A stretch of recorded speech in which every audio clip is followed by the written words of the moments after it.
quruq, yorilgan tovonlar bir kechada yaxshilana boshlashi mumkin. Xitoy tabobatida bu muammoning yechimi anchadan beri mavjud.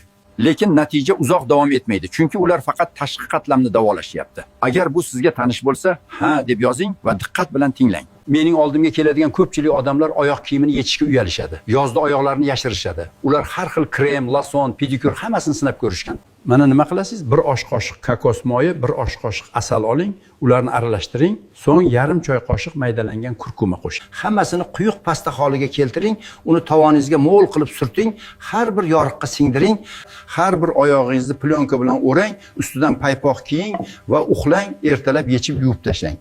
Endi muhim gap, tovonlar bekorga yorilmaydi. Xitoy tabobatiga ko'ra, tovon terisining qurishi bu ichaklar organizmning eng chekka qismlariga oziqa yetkazib bera olmayotganining belgisi. Hazm sust bo'lsa, eng avval oyoqlar quriydi. Sizning tovoningiz, ichaklaringiz ayta olmayotgan narsani ko'rsatmoqda. Bu pasta tashqi tomonni davolaydi. Ammo ichki muammo hal qilinmasa, yoriqlar yana qaytadi.